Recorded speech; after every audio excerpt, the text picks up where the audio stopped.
In the quiet little town of Hollow Lake, people don't talk much, but when they do, they whisper. They whisper about a woman named Evelyn Moore. To the untrained eye, she's just an ordinary woman, living alone in a weathered old house by the water, rarely speaking to anyone. But everyone in town knows the real story, the chilling truth that hangs over Hollow Lake like a permanent fog. Whoever proposes to Evelyn dies within 7 days. It's not just a rumor, it's a terrifying pattern. Every man who has ever asked for her hand in marriage, every suitor who dared to dream of a life with her, has vanished, utterly and completely. No body, no note, no clues left behind, except for one small, damning piece of evidence. A wedding ring always found glinting on the misty shores of the lake. One crisp autumn evening, as the leaves turned to shades of fire and rust, a new man arrived in town. His name was Daniel Carter, a travel photographer with a passion for capturing the haunting beauty of abandoned places. He rented a small, secluded cabin near Hollow Lake, completely oblivious to the dark curse that clung to the air.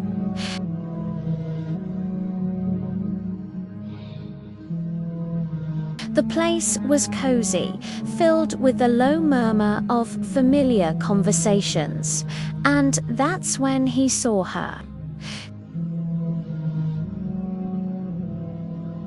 Her skin was as pale as moonlight, her eyes held a cold, distant look, and she was wearing a black wedding dress. Daniel would later learn she wore it every single day. As he looked at her, he felt a strange pull, a mix of curiosity and something he couldn't quite name.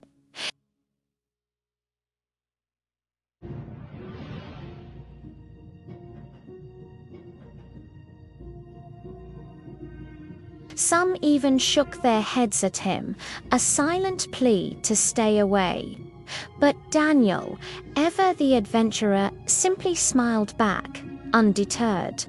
He was a man who chased mysteries, not ran from them. He walked over to her table. "Excuse me," he said, his voice warm and friendly. "Is this seat taken?" Evelyn looked up, and for the first time in what felt like a lifetime to the onlookers, a small, hesitant smile touched her lips.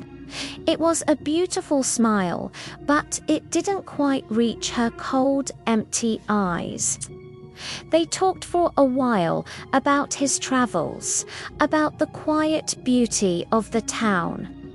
Daniel felt an inexplicable connection to this strange, silent woman. Later that night, back in his cabin, the strange feelings began. A storm was brewing outside, but the sounds he heard were not from the wind or rain. It started with a soft, rhythmic dripping, even though no taps were running. Then came the sound of soft footsteps padding across his wooden porch. He held his breath, listening. A faint whisper slithered through the cracks in the wall, a ghostly voice murmuring his name. "Daniel, ... double quotes." His heart pounding, he crept to the door and flung it open. There was no one there, just the dark, rustling trees and the scent of rain. But as he looked down, a chill snaked up his spine.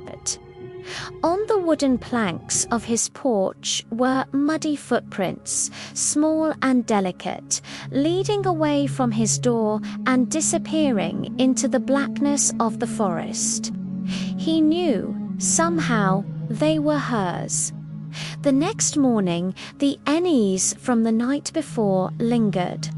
As he was cleaning his camera lenses, there was a soft knock on the door.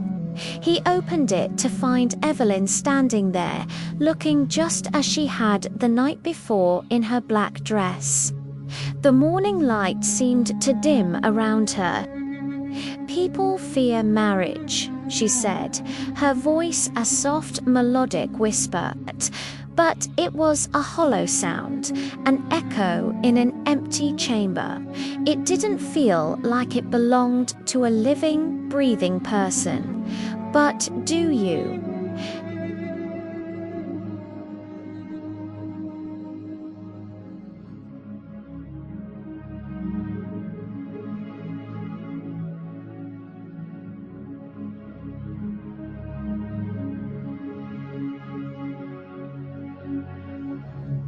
The moment the cold metal touched his skin, a shocking, icy coldness shot up his arm.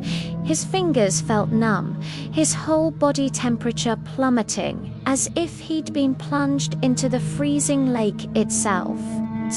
He looked up at her, and his breath caught in his throat. For a split second, the air behind her shimmered, and he saw them. Shadowy figures, their forms flickering like a dying flame, their faces twisted in silent agony. He blinked, and they were gone. In a panic, he dropped the ring. It clattered onto the floorboards with a sound that seemed far too loud in the sudden silence. He looked back at Evelyn, and his blood ran cold. Her eyes were no longer just distant, they were pitch black, two empty voids staring into his soul. Later that day, rattled and confused, Daniel received another visitor. This time it was old Sheriff Morgan, a man whose face was a roadmap of Hollow Lake's long and troubled history. He looked at Daniel with tired, pitying eyes. "Son," the sheriff said, his voice low and grave, "you need to listen to me. Evelyn Moore, ... she isn't alive." He let the words hang in the air. She drowned in that lake on her wedding night 35 years ago. Her fiancé got cold feet, tried to run off. She went into the lake after him in her wedding dress, and neither of them ever came out. Morgan pulled a faded black and white photograph from his wallet and handed it to Daniel. It was a wedding photo. A young, smiling groom stood next to his bride Evelyn. She looked exactly the same. The same face, the same eyes, the same unnerving stillness. She hadn't aged a single day in 35 years. A horrifying realization washed over Daniel. He hadn't met a lonely woman in a diner. He had met a spirit, a ghost bride, forever wandering the shores of the lake. Forever searching for a groom to replace the one who had rejected her. That night, sleep offered no escape. Daniel woke with a jolt, choking, gasping for air. A deathly cold hand was pressed firmly on his chest, a weight that felt like a tombstone.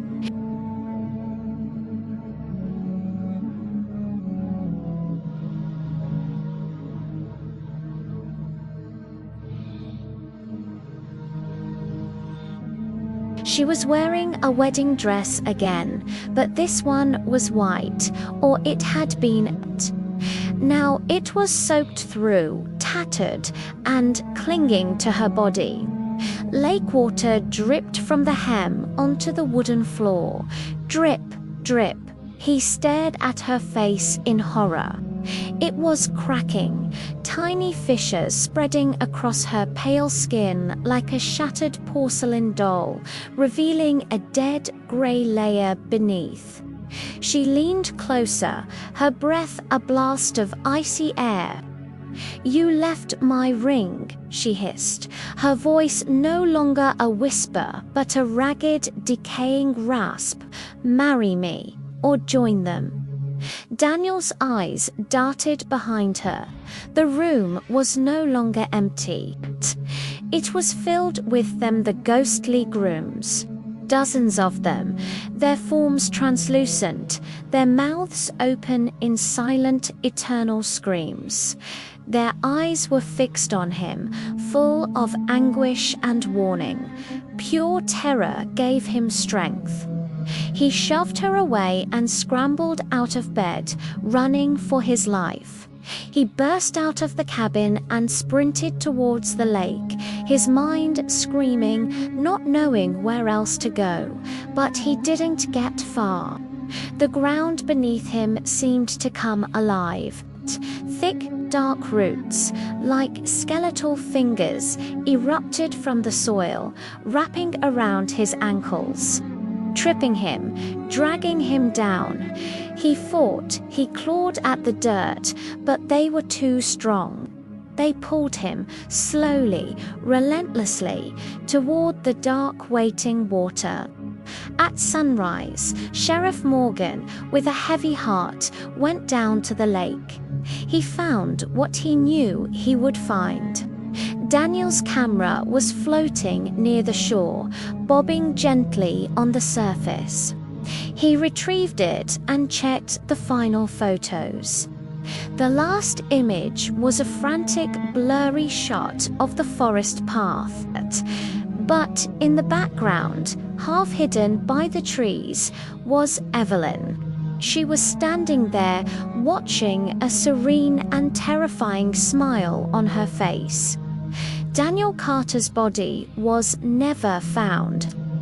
A week later, a single silver wedding ring washed up on the shore, glinting in the morning sun. The story doesn't end there. In Hollow Lake, the whispers continue. They say Evelyn still walks the misty shores at night, her black dress trailing behind her, her cold eyes scanning the darkness. She is still searching, still waiting for the next groom. And once she chooses you, you have a choice. Marry her, or die within 7 days. Thank you for watching. If you enjoyed this story, don't forget to like, subscribe, and turn on notifications for more chilling tales. Stay safe out there.